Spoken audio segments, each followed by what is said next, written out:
Hello everybody, this is Gaurav Sharma. आज फिर एक बार जो है हम मिले हैं। बड़ी मशक्क़त के बाद इतना सीख पाया हूँ। ये टेक्नोलॉजी बड़ी परेशान करती है। तो चलिए, हमने हमारा जो आखिरी सेशन था उसे कहाँ छोड़ा था। हमने बात कर ली थी किसकी, जेन ऑस्टिन की। ठीक है, जेन ऑस्टिन की बायोग्राफी के बारे में हम लोगों ने बात ऑलरेडी कर ली है। Now we will be talking about famous work that is Pride and Prejudice, and it is very much part and parcel of our syllabus of MPTET 2025। ठीक है सर, हम पूर्ण प्रयास करेंगे कि अपना कन्वर्सेशन हिंदी में रखें जिससे ज़्यादातर लोगों के पास ये पहुंच पाए, उनको समझ पड़े। ठीक है साहब, तो सुनिए, कुछ मुख्य बिंदु जो हमेशा हमें ध्यान में रखने हैं कि ज़्यादातर कई बार, पहली बात तो ये कि एमपीटेट ज़्यादा उल्टे सीधे क्वेश्चन बनाता नहीं है, और बनाने बैठेगा तो कोई जवाब नहीं दे पाएगा। वो इंसान जवाब तो ही दे पाएगा वो अगर नेट का एक्सपर्ट होगा, यूजीसी नेट में अगर उसने पढ़ा होगा प्रीवियस ईयर पेपर्स, तो उसको कोई प्रॉब्लम नहीं आएगी। अन्यथा कई बार उल्टे सीधे क्वेश्चन भी वो डिज़ाइन कर देते हैं। सबसे पहले तो हमें ये पता होना चाहिए कि इसकी पब्लिशिंग डेट क्या है। तो इसकी पब्लिशिंग डेट है ये 1813, कभी भी नहीं भूलना है। ये जो नोवेल है ये एक कथन से शुरू होती है कि it is a fact universally acknowledged, a man possession in a good fortune, और I should say possession of a good fortune must be looking for a wife. समझ आ रहा है? कोई भी ऐसा व्यक्ति जो सक्सेस है, जिसके पास पैसा है, धन है, उपलब्धि है, वो एक अच्छी वाइफ की तलाश में रहता है। इस लाइन के साथ ये नोवेल शुरू होता है। इसका तात्पर्य समझ रहे हैं आप?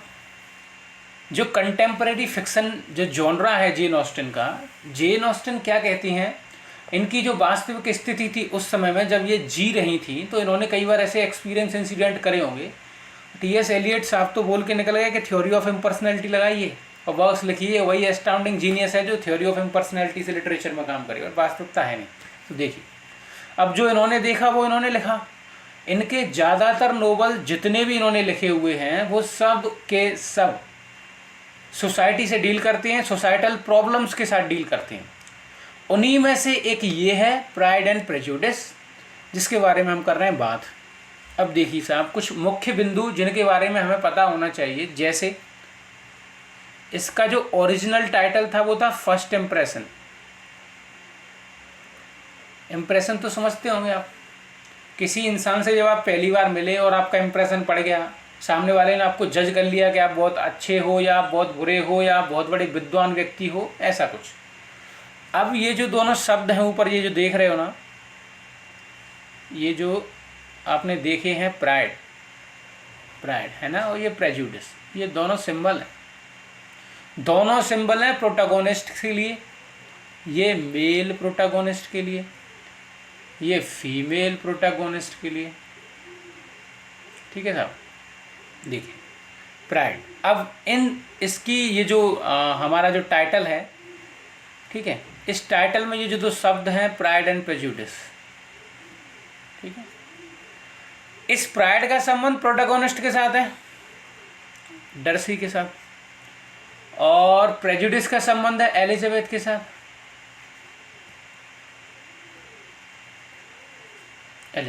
एलिजाबेथ बेनेट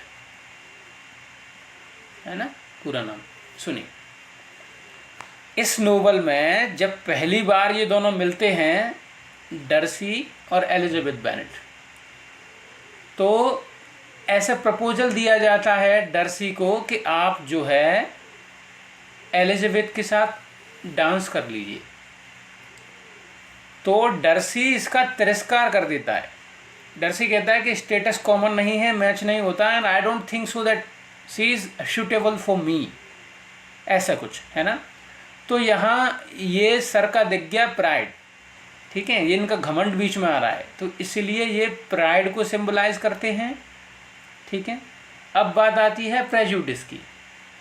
इन मैडम ने, एलिजाबेथ बेनेट ने पहली ही मीटिंग में जो है इनको जज कर लिया कि ये बहुत ही ईगोइस्टिक इंसान है, बहुत ही बेहुदा किस्म के इंसान हैं, इनके अंदर ईगो है, ये पैसे वाले बिगड़े हुए इंसान हैं, ऐसा कुछ इन्होंने इनके बारे में जजमेंट लगाया। और ये हो गया पूर्वाग्रह, पूर्वानुमान, इसलिए ये है प्रेजुडिस। इस प्रकार प्राइड मेल प्रोटैगोनिस्ट को और प्रेजुडिस फीमेल प्रोटैगोनिस्ट को दर्शाते हैं आप। ठीक है सर। इसका जो पहले टाइटल था फर्स्ट इम्प्रेशंस, मैंने आपको बता दिया कैसे फर्स्ट इम्प्रेशन है ना। यहाँ जो फर्स्ट इम्प्रेशन इसका इस पर पड़ गया एलिजाबेथ का है ना, और डर्सी का इधर पड़ गया उल्टा। तो इन दोनों पे एक दूसरे के इम्प्रेशन पड़े और इन्होंने एक दूसरे को मान लिया कि ये ऐसा है वो ऐसा है। ठीक है। अब बात की जाए जॉनरा की। इसका जॉनरा क्या है? इसे नोबल ऑफ मैनर्स कहा जाता है। ठीक है। नोबल ऑफ मैनर्स क्यों कहा जाता है? क्या होता है novel of manners? Novel of manners कह सकते हैं किसी भी हाई क्लास में, है ना, हाई क्लास में जो लोग रह रहे हैं, जिनका बर्ताव है ना, किस विशेष तरीके से वो वार्तालाप करते हैं, किस तरह के वो कपड़े पहनते हैं, कुल मिला के इन सब के द्वारा ये मैनरिज्म दिखा के भी इन्होंने क्रिटिसिज्म किया है हाई क्लास सोसाइटी का, है ना। अभी बताऊंगा, काफ़ी कैरेक्टर्स हैं। उदाहरण के तौर पर मिस्टर कोलिंस, इसमें एक कैरेक्टर है जो कि अपनी मैडम, जो उसकी मैडम है मैडम डी कैथरीन, उनके कहे अनुसार चलता है। बिल्कुल वैसे ही जो आपने एक बंधन मूवी देखी होगी जो acted by Salman Khan and Jackie Shroff, जिसमें सलमान खान बात बात पर कहता है जो जीजा जी बोलेंगे वही करूँगा।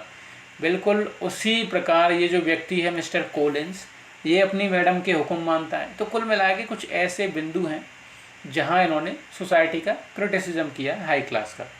अब बात आती है सटायर कि सटायर क्या है? सटायर कह सकते हैं कोई भी ऐसा वाक्य जो किसी व्यक्ति विशेष के बिहेवियर को इम्प्रूव करने के लिए कहा जाए। जैसे आप कई बार घर पर लेटे रहे होंगे, सुबह का टाइम होता है, आपके स्कूल का टाइम हो रहा है, आप स्कूल के लेट हो गए, अब 10 ही मिनट बची हैं। अब माँ आने के बाद में आपसे कहें कि और सो ले और सो ले और सो ले और सो ले, उस और सो ले का मतलब ये नहीं है कि आप और सो लीजिए, उसका मतलब है जल्दी खड़े हो जाओ, तैयार हो जाओ। समझ आ रहा है? तो ये व्यंग है। अब इसका टाइप है होरेशियन, है ना।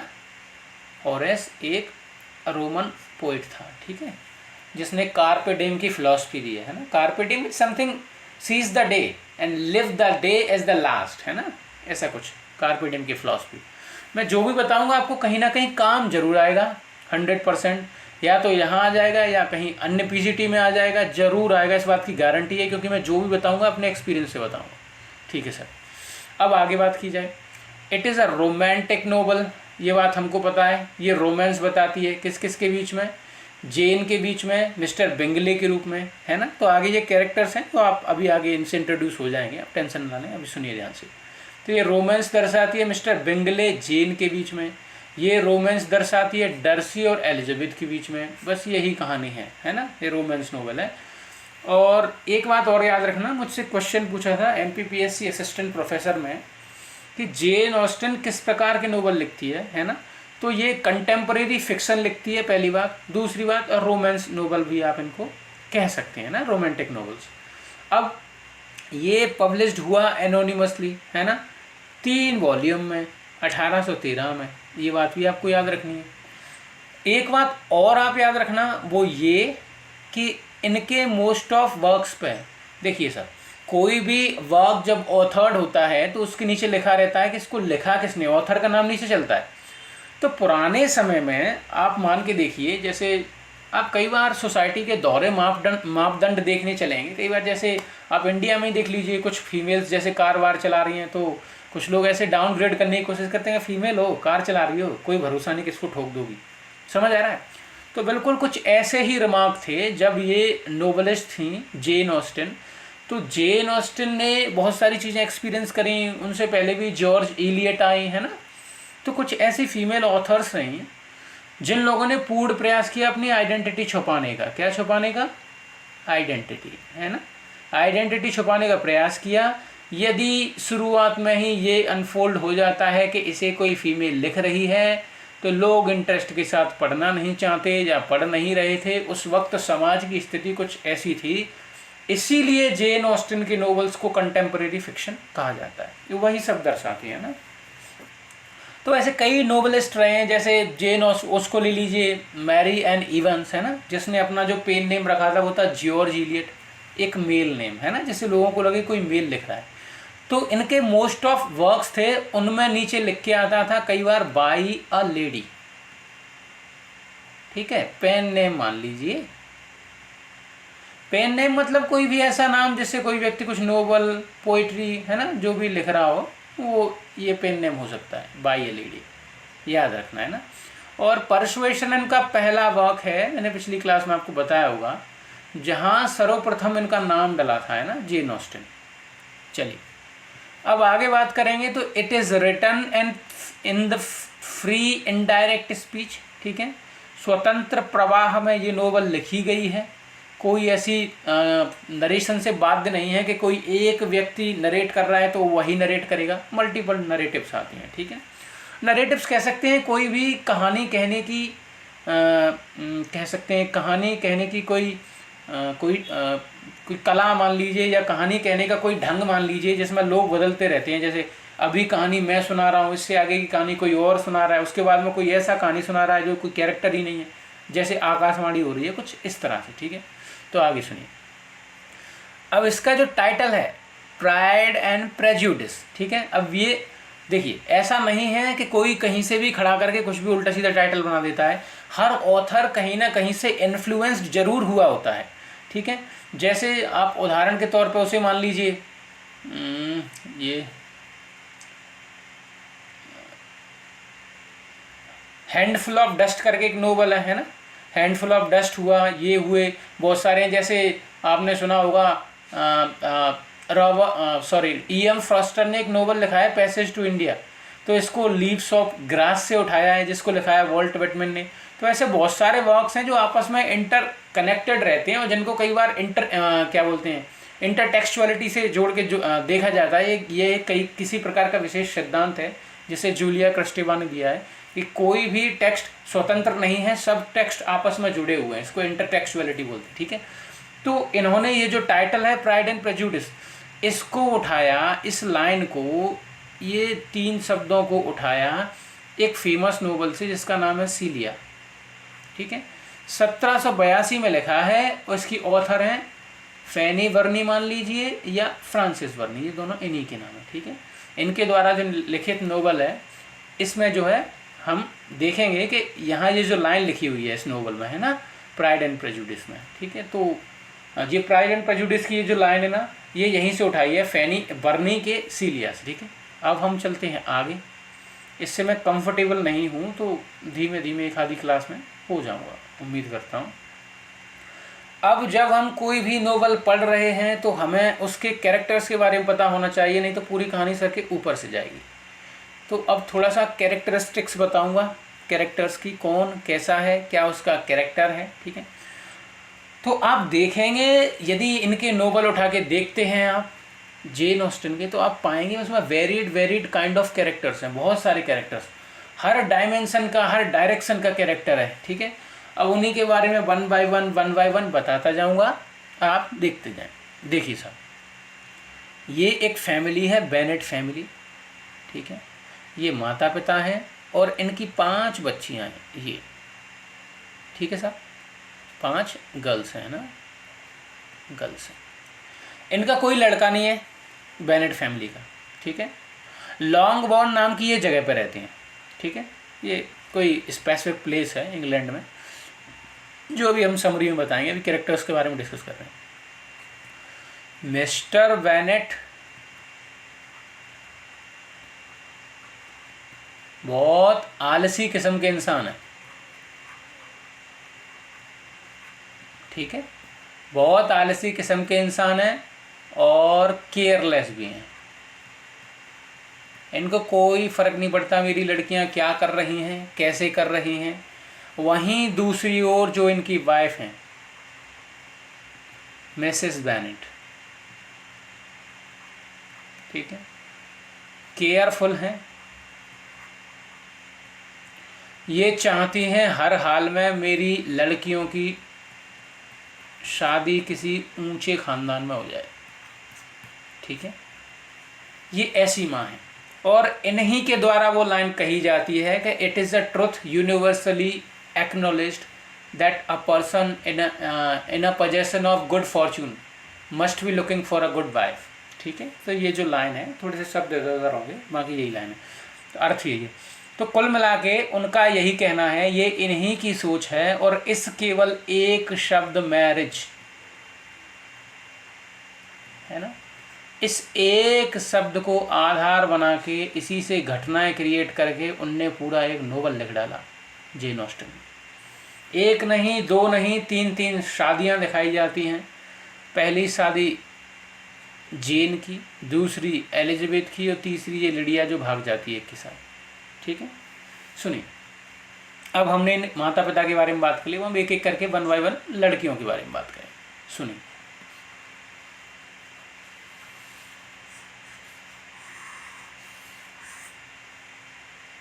देखिए, जेन बेनेट शाय है, कम बोलती है ना, लेस एक्सप्रेसिव, एल्डेस्ट लड़की है, पांचों में है ना। ये होगी जेन के बारे में। अब आती है एलिजाबेथ, सेकेंड एल्डेस्ट,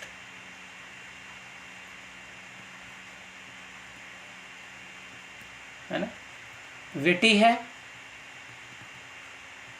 एक्सप्रेसिव है, ठीक है, कुछ भी बोल देती है, जरूरत पड़ने पर कुछ भी बोल देती है। जेन बहुत कम बोलती है, शर्मीली किस्म की है, ठीक।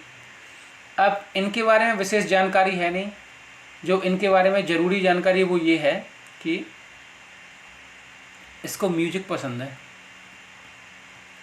है ना, इंस्ट्रूमेंट्स बजाती है।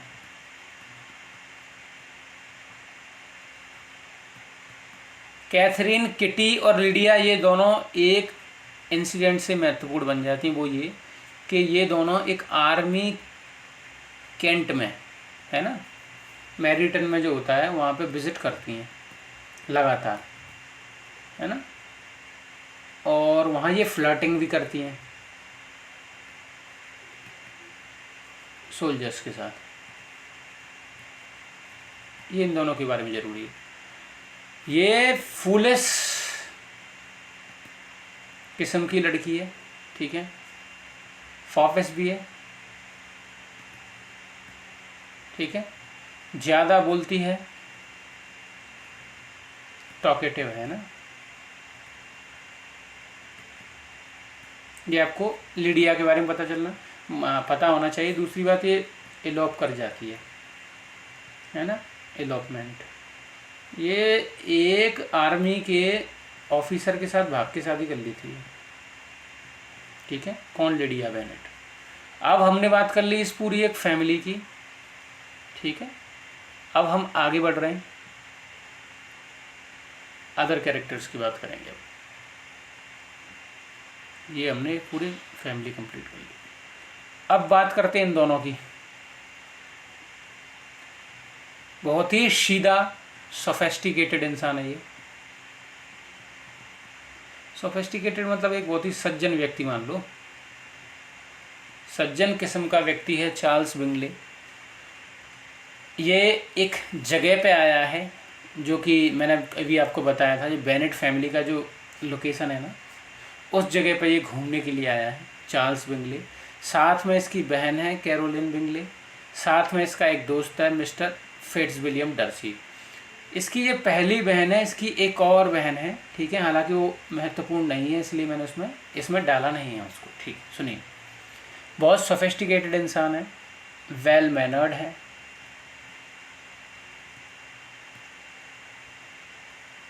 ईगो लेस है, इसको बिल्कुल भी ईगो नहीं, ठीक है। वहीं इसकी बहन, ये एक टिपिकल ननद है, ठीक है,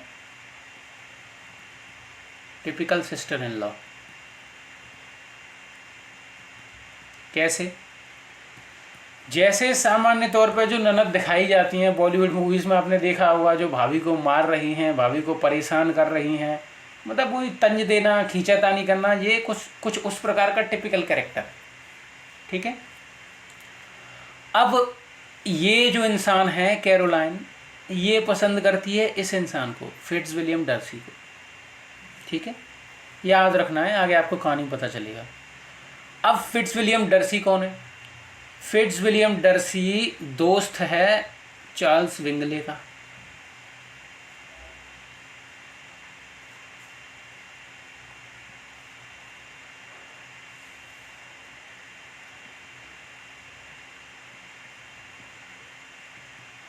चार्ल्स बिंगले का दोस्त है ना, फ्रेंड है।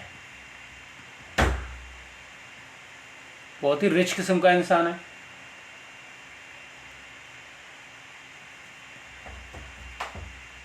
ईगो है, ठीक है, घमंडी किस्म का इंसान है ना। तो आपने देखा होगा, एक बहुत ही फुलिश कैरेक्टर, दूसरा एक घमंडी, तीसरा एक बहुत ही सीधा साधा इंसान, एक टिपिकल ननद। तो आप देखेंगे इसमें कि इसमें इतनी वेराइटीज़ हैं कैरेक्टर्स की कि हर कैरेक्टर एक अपना रिप्रेजेंट टाइप दिखा रहा है सोसाइटी में। समझ रहे हैं आप? दुनिया में हमेशा कुछ इस प्रकार के इंसानों से मिलते रहे होंगे जिनमें ये क्वालिटीज़ होंगी, तो वो कहीं ना कहीं एक पूरी सोसाइटी तैयार कर रही है एक नोवेल में। अब जॉर्जियाना डर्सी, एक बात और, यही फिट्जविलियम डर्सी नोवेल के अंत तक आते आते एलिजाबेथ से प्रेम करने लगता है। कौन है एलिजाबेथ? ये एलिजाबेथ, ठीक है, जीन की छोटी बहन, और चार्ल्स विंगले की शाली साहब अपनी भाषा में। सुनिए, अब जॉर्जियाना डर्सी 13 साल की ये बहन है इसकी। किसकी? फिट्जविलियम की। इसको एक आर्मी सोल्जर लेके भागने की कोशिश करता है जिसका नाम है विकहम, ठीक है, लेकिन भाग नहीं पाता है और अंत में किसी और को लेके भाग जाता है, वो है ये लिडिया। वो कहते हैं ना, पूत के पांव पालने में दिख जाते हैं। शुरू से ही ये कोशिश करता है और अंत में ये लेके ही भाग जाता है लिडिया को, ठीक है। चलिए अब अपन आगे चल रहे हैं, 1 बाय 1 कैरेक्टर्स की बात करेंगे, उसके बाद समरी पे जाएंगे।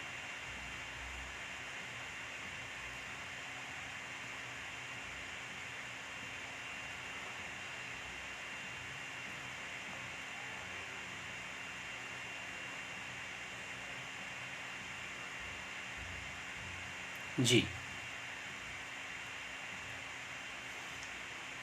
कॉलोनल फिट्जविलियम, सुनिए, ये कैरेक्टर जेन ऑस्टिन के फादर साहब को रिप्रेजेंट करता है। पूछिए कैसे? जेन ऑस्टिन के पिताजी फैमिली में एल्डेस्ट सन नहीं थे और उस वक्त कंटेम्परेरी टाइम में जेन ऑस्टिन के में कुछ ऐसे नियम कानून थे कि केवल बड़ा लड़का ही प्रॉपर्टी इनहेरिट कर सकता है, बाकी जो यंगर वंस हैं उनको प्रॉपर्टी इनहेरिट नहीं करने दी जाएगी। पहली बात ये है ना। तो उसी का प्रोजेक्शन आपको इस कैरेक्टर में देखने को मिलता है, कॉलोनल फिट्जविलियम में। दूसरी बात, कोई भी लड़की कभी भी अपने पिताजी की संपत्ति का अधिग्रहण नहीं कर पाएगी। फिर करेगा कौन? कोई भी मेल हायर हो सकता है, भाई का लड़का, बहन का लड़का, चाचा जी का लड़का, चाची जी का लड़का, जो भी मान लीजिए, लड़कियां कुल मिला के संपत्ति अधिग्रहण नहीं कर सकती। उसी का बेस्ट एग्जाम्पल देखने को मिलता है कि इस प्राइड एंड प्रेजुडिस में मिस्टर एंड मिसेस बेनेट की 5 लड़कियां हैं। कोई लड़का ना होने की वजह से उनकी पूरी संपत्ति मिस्टर कोलिंस को जाएगी, क्योंकि वो उनके कजिन हैं। किनके?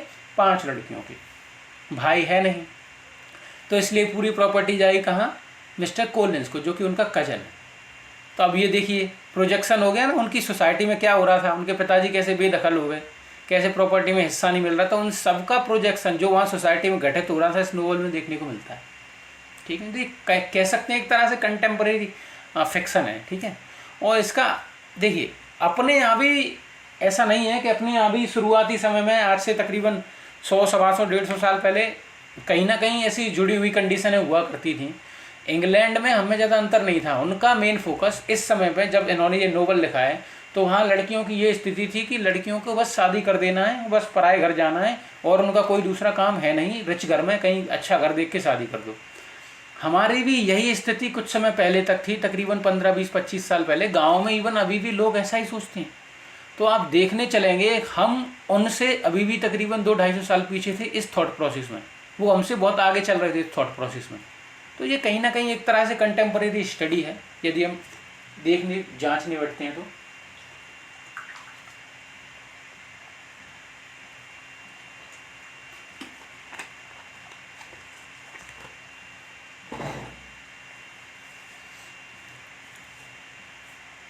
आइए साहब, अब इस इंसान का रोल क्या है नोबल में। ये व्यक्ति परेशान है ना, वरीड है, प्रॉपर्टी है नहीं, ठीक है, इसलिए शादी नहीं कर पा रहा।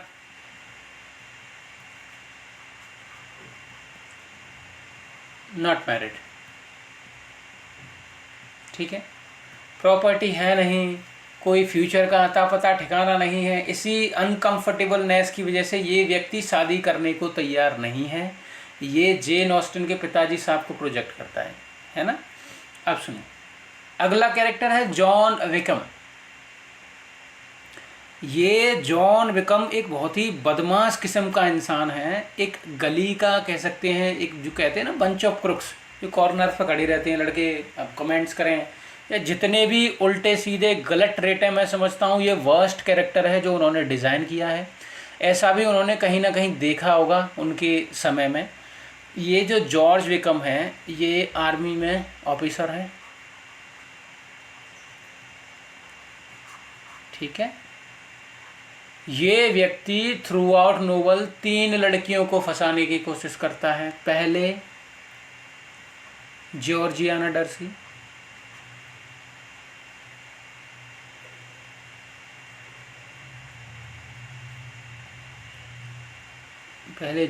डर्सी, ये बहन है ना मिस्टर डर्सी की।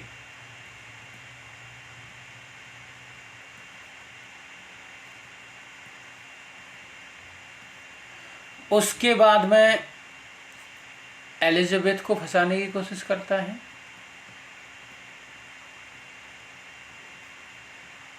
उसके बाद में लिडिया को, उससे तो भगा ही ले जाता है अंत में।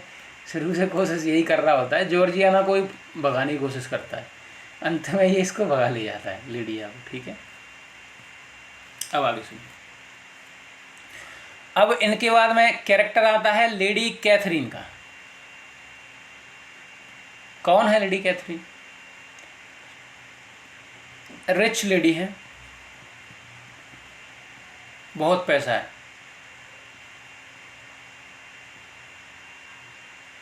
ठीक है। मिस्टर डर्सी की आंट है ये।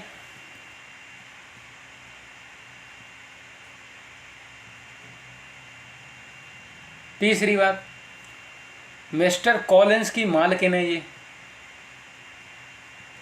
मिस्टर कॉलिंस को यही अपने यहाँ रख रही हैं और मिस्टर कॉलिंस इनका हर आदेश बजाती हैं।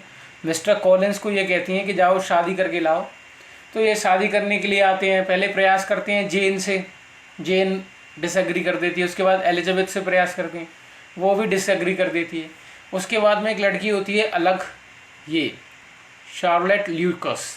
अंत में ये देखती है कि क्या प्यार व्यार सब फालतू की बात है, जाओ शादी कर लो, और ये सीधा जो है उसके पैसे को देख के उससे शादी कर लेती है। शार्लेट ल्यूकस है ना, शादी कर लेती है मिस्टर कॉलिंस से। ये रिच किस्म की इंसान है, बहुत ही टेढ़ी कैरेक्टर है, नकचड़ी कैरेक्टर है, परेशान करती है थ्रू आउट द नोवेल, ठीक है, कई लोगों को। जैसे एलिजाबेथ जब घूमने जाती है शादी होने के बाद में, किन की शादी? इन दोनों की शादी। इन दोनों की शादी होने के बाद में जब एलिजाबेथ इनके यहाँ घूमने जाती है तो ये विटनेस करती है कि ल्यूकस को ये परेशान करती है लेडी कैथरीन, ऐसे ताने दे दे कि तुमको ये नहीं आता, तुमको वो नहीं आता। उसके बाद में ये एलिजाबेथ को भी परेशान करती है, कहती है तुम्हें गिटार बजाना नहीं आता, तुम डेबोनियर नहीं हो, तुम सोफिस्टिकेटेड नहीं हो, तुम कपड़े अच्छे से नहीं पहनती हो, ऐसे कुछ इनका ये कैरेक्टरिस्टिक्स है कि ये ऐसी थी।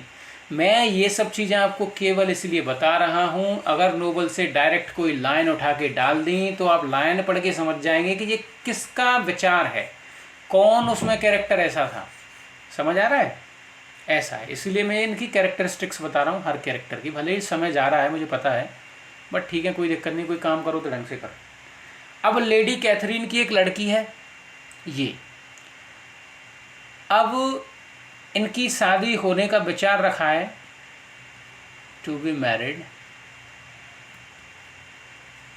With Darcy.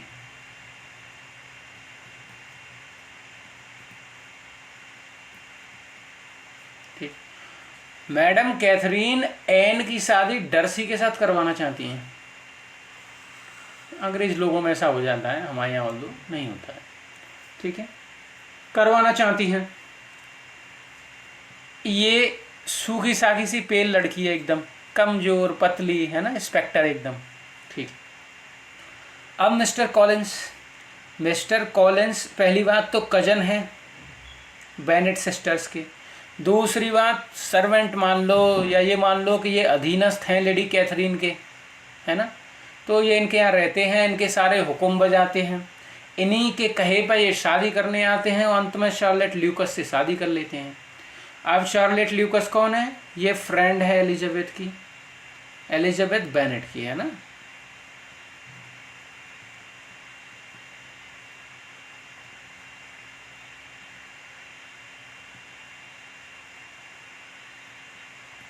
एलिजाबेथ बेनेट की, ठीक है। ये लालची किस्म की इंसान है, इसको प्यार व्यार से कुछ फर्क नहीं पड़ता, पैसा मिलना चाहिए, और उसी पैसे को देखते हुए ये कैसे ही बिना किसी मनपसंद के प्रेम के शादी कर लेती है। अब मिस्टर गार्डनर, मिसेस गार्डनर, ये हैं अपनी भाषा में, अपनी नेटिव टंग में कहें तो मासा जी जेन ऑस्टन, ठीक है। अंग्रेज उसको अंकल कह देते हैं, अंकल आंट, ठीक है। लंदन में रहते हैं।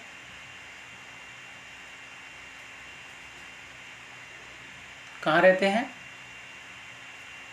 लंदन में। ये रहते हैं आपका लंदन में रहते हैं, ठीक है।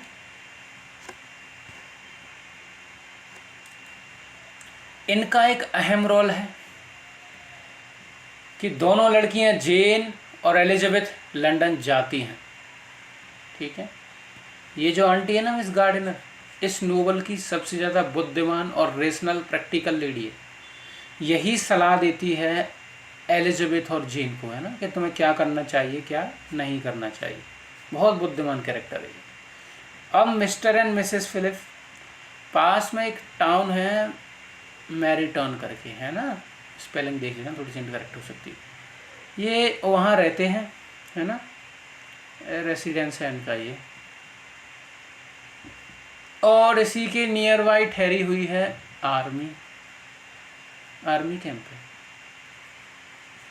तो यहीं खाना खाने के लिए कई बार ये लोग आते रहते हैं, जेन वगैरह, है ना, जिनकी माताश्री, और वहीं पे ये जो बिकम है ना, ये बिकम यहीं पे मैरीटन में इन लोगों के यहाँ पहली बार एलिजाबेथ से मिलता है। उसके बाद में ये डर्सी की कुछ बुराई करने की कोशिश करता है कि डर्सी बहुत बुरा इंसान है, उसने मेरी प्रॉपर्टी हड़प ली।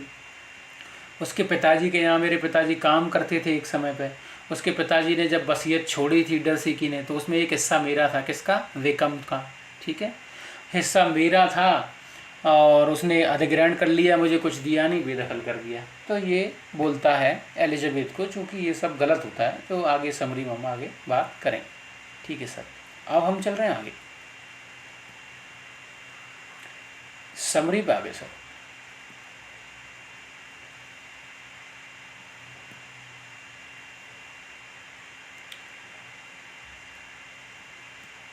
हमेशा याद रखना,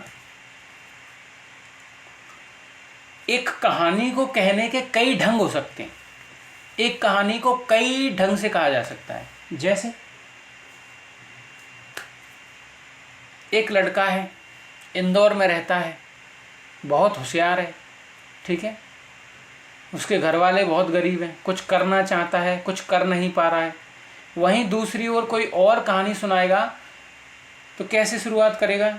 इंदौर एक बहुत सुंदर सिटी है, जो पढ़ने के लिए मध्य प्रदेश में फेमस है, जो MPPSC का हब है, इसी हब में एक कहीं एक जगह एक लड़का निवास करता है, ठीक है, उसका नाम अभिषेक है। कुछ इस प्रकार से एक ही कहानी को कई ढंग से प्रस्तुत किया जा सकता है, किसी कैरेक्टर के द्वारा, किसी घटना के द्वारा, या फिर किसी जगह के द्वारा। वो पर्सपेक्टिव है, चेंज होता है, हर इंसान का अपना तरीका होता है। मैं जो आपके साथ समरी डिस्कस करूँगा वो सेटिंग बाय सेटिंग करूँगा। सेटिंग बोले तो लोकेशंस, नोवेल्स में जो लोकेशंस हैं, उन लोकेशंस पर क्या क्या घटनाएं घटित हुई हैं, उससे आपको बहुत क्लियर आइडिया हो जाएगा। ठीक है साहब, इससे आपको क्लियर आइडिया हो जाएगा कि कौन सी लोकेशन किसकी है, कौन कहाँ रहता था, पहली बात। दूसरी बात, कौन कौन सी घटना घटित हुई हैं लोकेशन पे। ठीक है, अब हम इसको फॉलो करेंगे, धीमे धीमे आगे बढ़ेंगे। अब आप जो है धैर्य के साथ बने रहिए।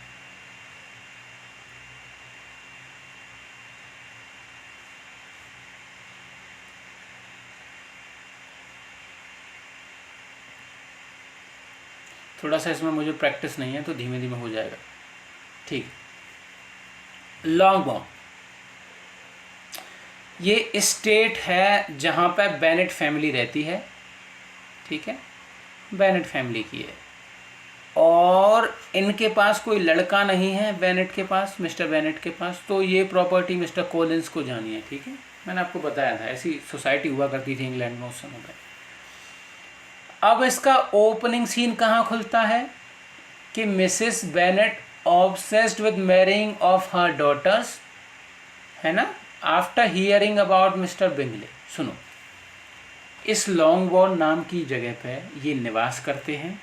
मिसेस बिंगले को पता चलता है कि पास ही में, है ना, नेदरफील्ड पार्क नाम की जगह पे कोई रिच एरिस्टोक्रेट लड़का मिस्टर बिंगले आया हुआ है, और वो अपने हस्बैंड मिस्टर बेनेट से अपनी किसी 5 में से किसी एक लड़की की शादी करने का प्रस्ताव देती हैं और कहती हैं कि किसी तरह से उनसे मिलो या बात करने का प्रयास करो। ठीक है, अब जब आप इसमें आगे और बढ़ेंगे तो ये Jane Elizabeth's personality are introduce along with their family dynamics.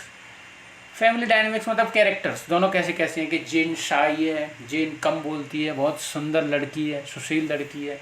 वहीं एलिजाबेथ बहुत विटी है, गुड लुकिंग है ना, ह्यूमरस है। ठीक है, तो कुछ ऐसा।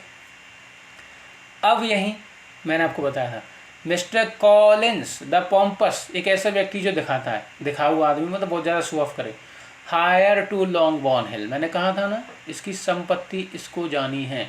ये जो लॉन्गबॉर्न हिल है ना, ये जो लॉन्गबॉर्न प्रॉपर्टी है ये जानी है मिस्टर कॉलिंस को। ठीक है, क्योंकि इनको लड़का नहीं। विजिट्स आता है कहाँ, लॉन्गबॉर्न में आता है।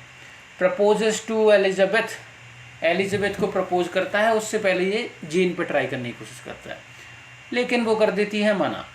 ठीक है, कौन, जीन। अब आगे बढ़ते हैं। अब बीच में यहाँ एक कह सकते हैं काइंड ऑफ, ये जो नेदरफील्ड नाम की जगह है ना, यहाँ एक मेला लगता है।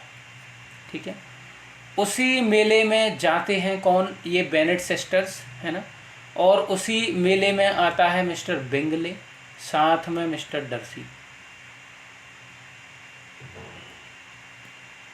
ठीक है, तो यहाँ पे ये देखो मिल जाते हैं ये लोग, मिस्टर डर्सी और जेन, मिस्टर जर्सी एलिजाबेथ,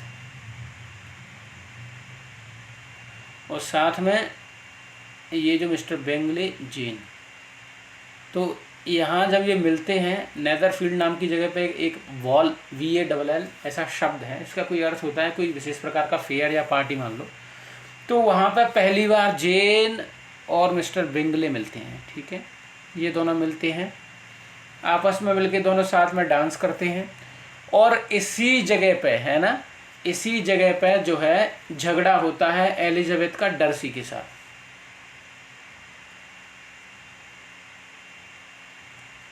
ठीक है, ऐसा कुछ यूज करूँ तो देखिए इसमें, हाँ, इनका आपस में हो जाता है झगड़ा, है ना।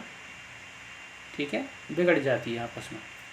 क्यों, बिंगले कहता है डर्सी से कि बिंगले कहता है डर्सी से कि एलिजाबेथ के साथ तू शादी कर ले। ठीक है, ठीक है, उस वक्त ये प्रपोज नहीं करता है अल्टीमेटली, लेकिन ये उसका कुछ मानना तो वैसा ही था कि लड़की अच्छी है तो तू भी जो है देख ले इसको, मैं इसके साथ जेन के साथ डांस कर रहा हूँ तो तू उसके साथ डांस कर ले, उसका पर्सपेक्टिव कहने का वही था। तो यहाँ क्या होता है, ये प्रपोज करने के लिए कहता है कि एलिजाबेथ से कहो कि वो तुम्हारे साथ, डर्सी तुम्हारे साथ डांस करे, लेकिन ये यहाँ पर तिरस्कार कर देता है, कहता है कि उसका स्टेटस मेरे लायक नहीं है कि मैं उसके साथ डांस करूँ। ये बात सुन लेती है एलिजाबेथ और यहीं से ये प्रेजुडिस रख लेती है डर्सी के लिए कि ये बहुत ही इगोइस्टिक इंसान है, वेल मैनर्ड नहीं है, सोफिस्टिकेटेड नहीं, ठीक है, और इसने अपना प्राइड दिखा दिया डर्सी ने। तो यही है आपका टाइटल नोवेल का। ये घटना घटी थी नेदरफील्ड पार्क में। इस घटना के बाद में मिस्टर जो विंगले हैं, मिस्टर विंगले एक लेटर लिखते हैं किसको, जेन को। कहानी अब लौट के यहाँ गई। जेन को लेटर लिखते हैं कि जेन आ जाओ मेरे जो मेरा रहवास स्थान है, जो मेरा रेसिडेंस प्लेस है नेदरफील्ड पार्क। तो जेन जाती है, ठीक है। अब वहाँ रहती है तो रास्ते में ये हॉर्स का इस्तेमाल करते हुए जाती तो भीग जाती, तो इसकी तबीयत ख़राब हो जाती। जब तबीयत ख़राब हो जाती है तो ये एलिजाबेथ को और लेटर लिखती है, ठीक है। एलिजाबेथ पहुँच जाती है तो ये वहाँ रुकती है। तो वहाँ एलिजाबेथ कहीं ना कहीं जानने का प्रयास करती है कि जो कैरोलाइन है मिस्टर बिंगले की सिस्टर, वो कैसा बिहेवियर रखेगी उसकी बहन के प्रति, जो कि कोल्ड था, कुछ ठीक नहीं था, दिखावा करती थी, जो एक्चुअलिटी में वो सही था नहीं बिहेवियर, जो इसने इंटरप्रेट किया, ठीक है।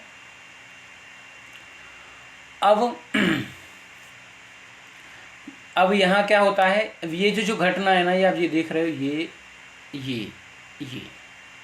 ये नोवेल के अंत की घटनाएं हैं, लॉन्गबॉर्न की, ठीक है, समझ आ रहा है। यहाँ ये इंट्रोस्पेक्टिव होती है। एक बार डर्सी के लेटर का सोच के डर्सी इसको लेटर लिखता है कि मैं आपको पसंद करता हूँ, या ऐसा कुछ मतलब अफेक्शन बढ़ रहा है, जिसको ये डिक्लाइन करती थी, तो उसके बारे में सोचती है ना। दूसरी बात, इसी लॉन्गबॉर्न नाम की जगह पे, ठीक है, यहाँ लॉन्गबॉर्न नाम की जगह पे ये रिकॉन्सिलिएशन होता है किस किस का, एलिजाबेथ एंड डर्सी का, है ना, और इवेंचुअली ये एंगेज्ड हो जाती हैं यहीं पे, और साथ में जेन और बिंगले का भी यहीं रिकॉन्सिलिएशन हो जाता है ना, रीयूनियन, रिकॉन्सिलिएशन।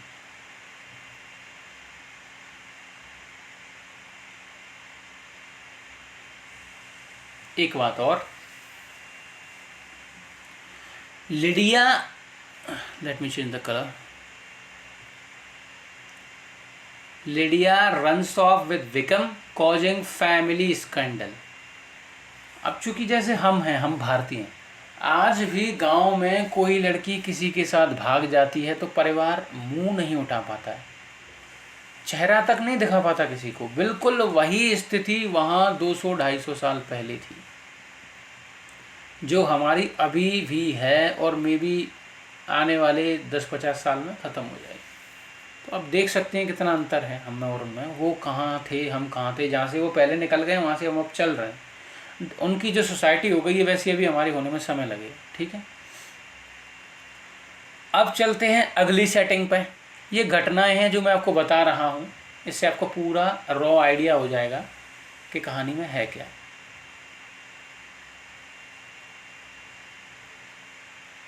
जी सर, आइए। नेदरफील्ड पार्क, मैंने आपको बताया था मिस्टर बिंगले आए हुए हैं लंदन से, ठीक है। इन्होंने इसको रेंट पे लिया है नेदरफील्ड पार्क को। Mister Bingley arrives with Darcy and his sisters, 2 बहनें हैं, है ना, उनमें से एक कैरोलाइन है, दूसरी वाली का कोई महत्व नहीं। First major social event held here, जो अभी मैंने कहा था थोड़ी देर पहले आपसे, वाल येरा काइंड ऑफ मेला है ना, फेयर है या पार्टी मान लो, जो भी मानना है। यहाँ पे Jane falls ill while visiting and stays here, पहले ही मैंने आपको बता दिया था, and giving Elizabeth a chance to observe Bingley's kindness, बहुत ही अच्छा बिहेवियर बिंगले दिखाता है, and Darcy सलूफनेस।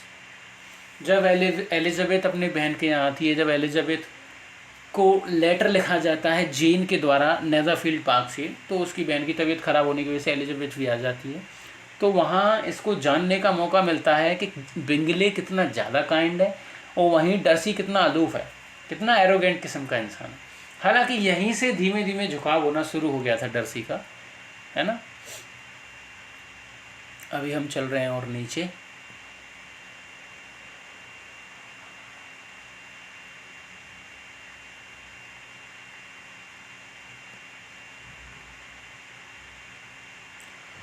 Darcy begins to fall for Elizabeth during her stay here, जो मैंने आपको बताया। डेस्पाइट देयर क्लास डिफरेंस, ये सबसे मेजर पॉइंट है। यदि एक व्यक्ति रिच है तो दूसरा व्यक्ति भी most of the cases rich होना चाहिए। क्लास डिफरेंस बहुत बड़ी चीज़ है। यदि कोई व्यक्ति लैम्बोर्गिनी से उतर रहा है तो ऐसे ही किसी राह चलते इंसान को पसंद नहीं कर लेगा, वहाँ स्टेटस बीच में आ जाता है। तो ये उसी की बात कर रहा है कि डिस्पाइट देयर क्लास डिफरेंस, है ना, क्योंकि ये लोग इतने पैसे वाले थे नहीं और वो बहुत पैसे वाला था, ठीक है। लेटर बिंगले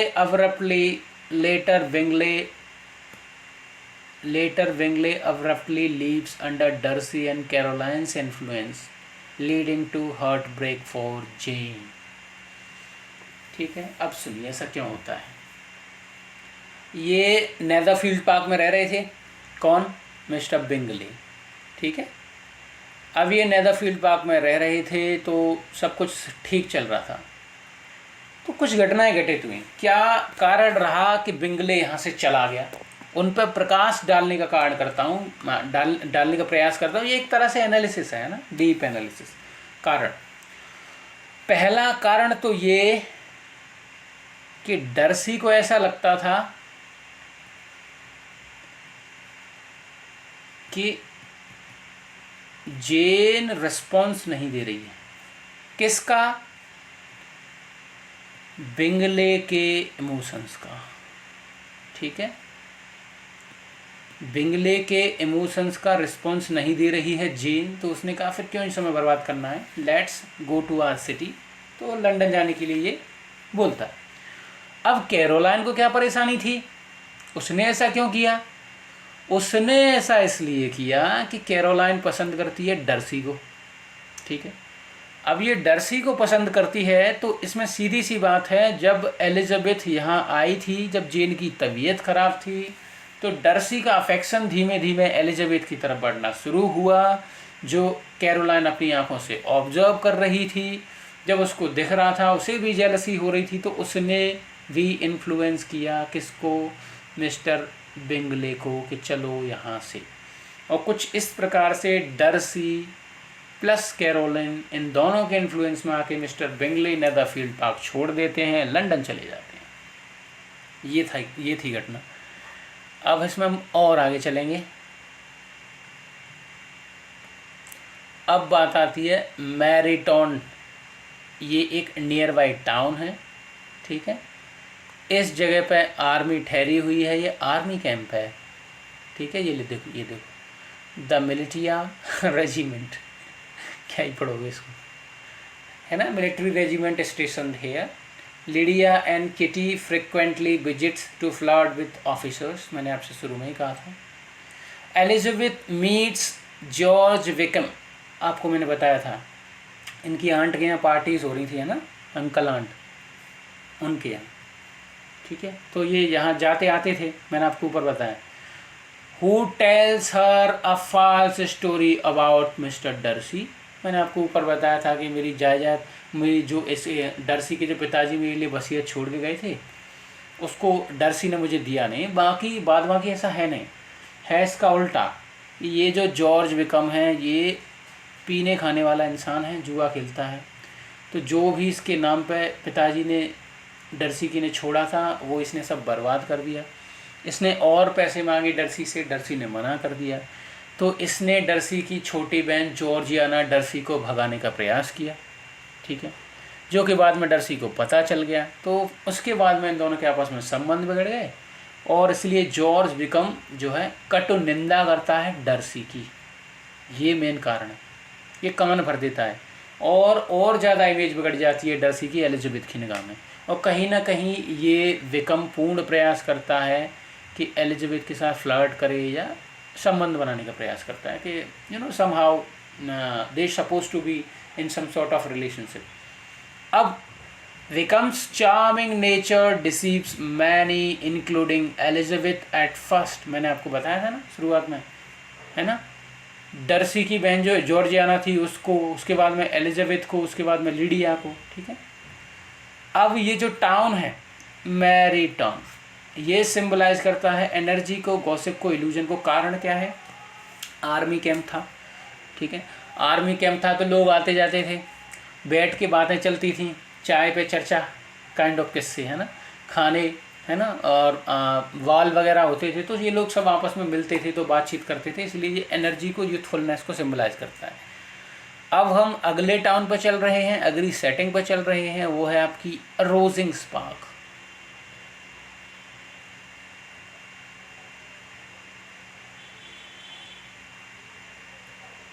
क्या है रोजिंग स्पार्क? सुनिए sir, Rosings Park Lady Catherine de Bourgh की स्टेट है ना, मतलब ये जो जगह है रोजिंग स्पार्क, ये लेडी कैथरीन की स्टेट है ना, जगह है, प्रॉपर्टी है, जो भी मानना है मान लो। Elizabeth visits Charlotte and Mr Collins who now live near Rosings. मैंने आपसे कहा था ना ये अपनी फ्रेंड के यहाँ घूमने जाती है ना। कब जाती है? जब मिस्टर बिंगले नेदरफील्ड पार्क को छोड़ देते हैं, उसके बाद की घटना है ये। सी मैट्स लेडी कैथरीन, मैंने कहा था, who is snobbish and over bearing, बहुत ही रूड किस्म के इंसान है ना। ओवर बियरिंग, इंसान से झेली नहीं जाती है, ऐसी है। मैंने आपको शुरू में ही बताया था कि लेडी कैथरीन जो हैं वो कहीं ना कहीं एलिजाबेथ को क्रिटिसिज्म देती हैं कि तुम अच्छे कपड़े नहीं पहनती हो, अच्छे से बिहेव नहीं करती हो, तुम्हें खाने का बिहेव नहीं है कि कैसे कांटे और चम्मच के साथ खाने को खाया जाता है, तुम्हें गिटार बजाना नहीं आता, तुम्हें पियानो बजाना नहीं आता, ऐसी सारी बहुत सारी चीज़ें होती हैं जिनका क्रिटिसिज्म करती है। अब Darcy unexpectedly visits Rosings and proposes to Elizabeth. She angrily refuses due to his perceived pride and interference in Jane's relationship. ठीक है, समझ आ रहा है? बात ऐसी है, अब चूंकि ये लेडी कैथरीन डिब्रो का कौन था? भतीजा, तो ओकेजनली इसकी विजिट होती थी, तो ये आया, इसकी नज़र पड़ी एलिजाबेथ पे, तो ऐसा नहीं है कि इसने एक बार में सीधा प्रपोज कर दिया, तो ये थोड़ा नज़दीक जाने की कोशिश कर रहा था, मतलब ऐसे इसका रेगुलर आना जाना हो गया वहाँ पे। तो एक दिन इसने प्रपोज करने की कोशिश की एलिजाबेथ को, बट वो फिर उसको मना कर देती है ना। अब क्या होता है, यहाँ ये से लड़ती है, आपस में बहस हो जाती है, तब ये कहता है कि मतलब दैट आई लाइक यू और समथिंग लाइक दैट, तो ये उल्टा पड़ जाती है चिल्ला के कि तुमने मेरी बहन का रिश्ता बिगाड़ दिया डर्सी के साथ। ठीक है, उसके बाद में ये बताता है मेरी कोई गलती नहीं थी, ऐसा लग रहा था कि your sister was not responsive to Mr Bingley and this is how he left the town, this was the only reason, rest I didn't do anything, it was like that, okay।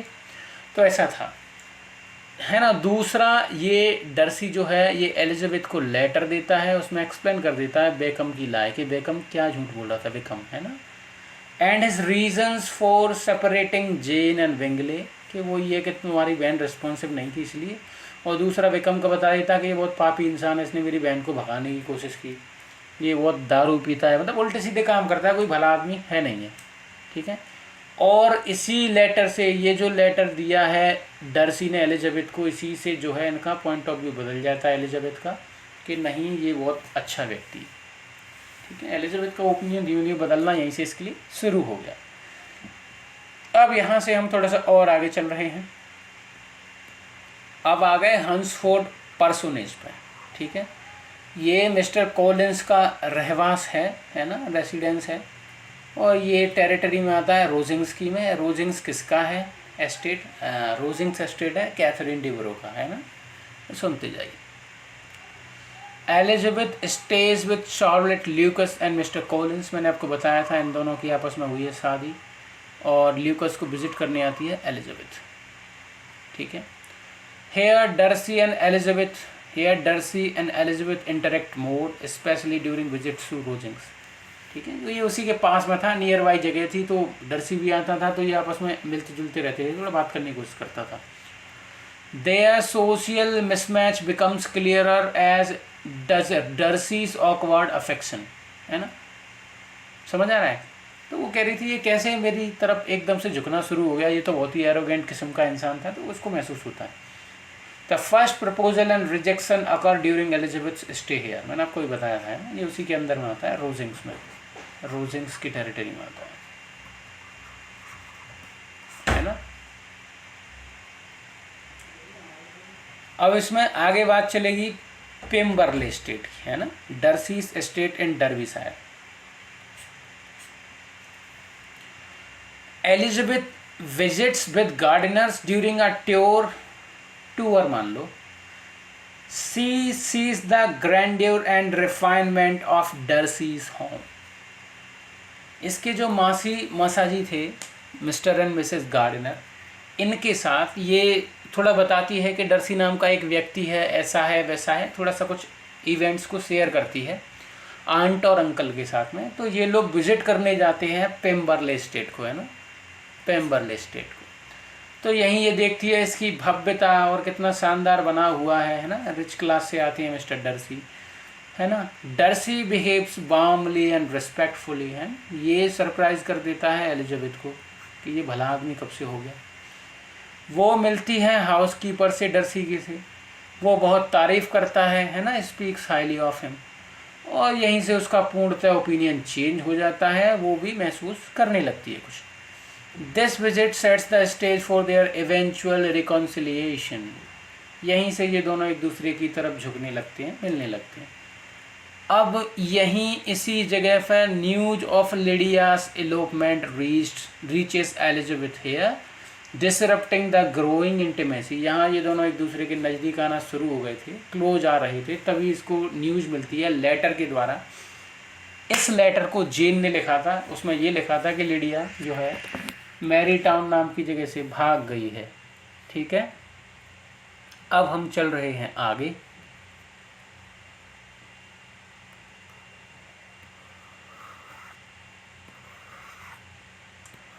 अब बात हम sorry, मैंने गलती से एक location गलत बता दी आपको। वो भागी थी ब्राइटन से, है ना, मैरिटन से नहीं भागी। सुनिए, अब बात होती है लंदन की। Jane stays with Gardiners in London after Bingley's departure from Netherfield Park, है ना। मैंने आपसे कहा था ना, जब मिस्टर बिंगले वापस आ गए लंदन, तो उसके बाद में जेन भी आती है। जेन कौन है? जेन लड़की है किसकी? बेनेट्स की, है ना। तो अब चूंकि मिस्टर बिंगले यहाँ वापस आ गए लंदन में, जेन का भी मन नहीं लग रहा, तो उस सूरत में जेन क्या करेगी? जेन वापस आती है। जेन यहाँ लंदन में आती है अपने आंट अंकल के साथ। यहाँ से ये लेटर लिखना फ्रिक्वेंटली शुरू करती है मिस्टर बिंगले को। मिस्टर बिंगले रिस्पॉन्सिव इसलिए नहीं होते हैं क्योंकि वो सारे लेटर्स बहन कैरोलाइन के पास जा रहे थे, जिनका वो रिस्पॉन्स नहीं दे रही थी।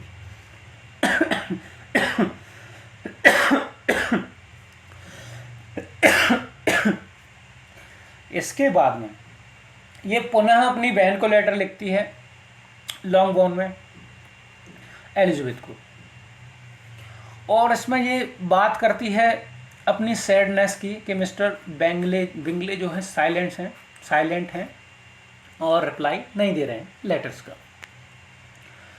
Letter Elizabeth visits London before heading to Pemberley with Gardiners, है ना। तो ये गार्डनर्स की तरह लंदन में आती है, पेम्बरले सबसे बाद में जाती है, उससे पहले ये लंदन आती है। London is also where Darcy quietly tracks down Wickham and Lydia.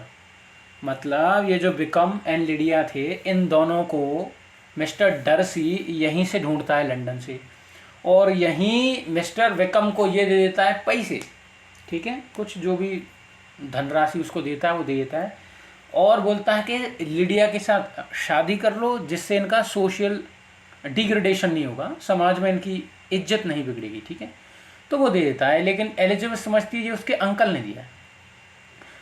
Arranges their marriage, Lydia Wickham की, saves the Bennet family's reputation, यही मैंने आपसे भी कहा था। अब अगली सेटिंग पे चलेंगे। इसकी अगली सेटिंग है आपकी ब्राइटन की, है ना, सुनिए साहब। Lydia goes to Brighton with Forsters where she elopes with Wickham, ये आर्मी ऑफिशियल है ना।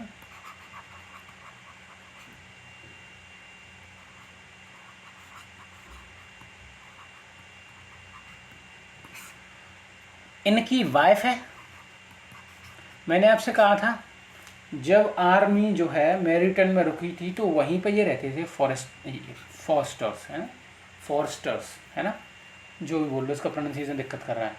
तो ये जो फॉरेस्टर्स थे ना, इनके यहाँ लिडिया और किटी दोनों आते थे विजिट करने के लिए, और यहीं से लिडिया ने रिक्वेस्ट करा अपने पिताजी को, जो कि केयरलेस थे, जिन्हें कोई फ़र्क नहीं पड़ता तुम कहाँ जा रहे हो कहाँ नहीं।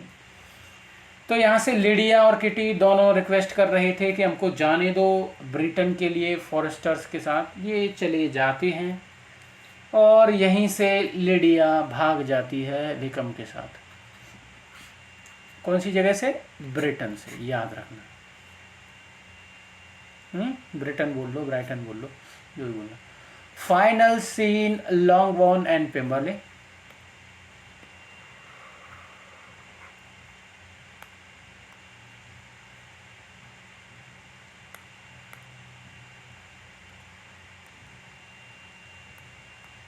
ये लॉन्गबोर्न पेम्बरले, सुनिए। बिंगले रिटर्न टू नेदरफील्ड, है ना, एंड प्रपोजेस टू जेन।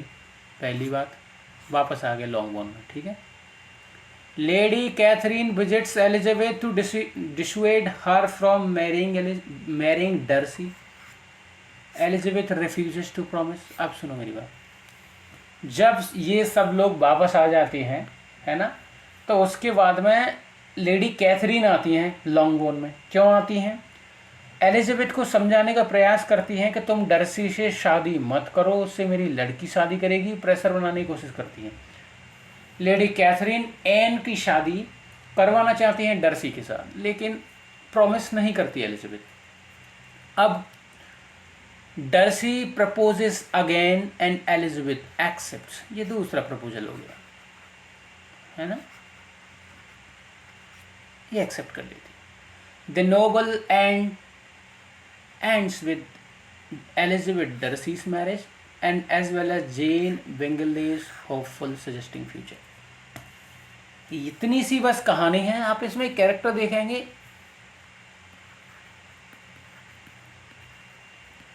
यही नाम है ना, इसमें से अब मैं कुछ करूं, ये देखो, ये कलर चेंज करके, हाँ ये देखो, इतना इतना देखना, इतना इतना पापी किस्म का इंसान है, शुरू से एंड तक इसने यही काम किए। तो ये देखेंगे तो ये सिंबल है एक पापी इंसान का, विकम, और नाम भी फिर इसीलिए ऐसा दिया उनने, ठीक है। तो ये तो हमने पूरी तरह से बात कर ली समरी की, और मैं समझता हूँ इसको हम यहीं एंड भी कर देते हैं, ठीक है सर। तो इसको हम यहाँ कंक्लूड करते हैं। अगला जो हमारा सेशन होगा उसमें हम बात करेंगे मेजर थीम्स और कुछ क्वेश्चंस कि किस प्रकार के क्वेश्चन पूछे जा सकते हैं, ठीक है साहब। यहीं तक बहुत बहुत धन्यवाद बने रहने के लिए। अगली वीडियो में मिलते हैं अगले लेक्चर में। धन्यवाद।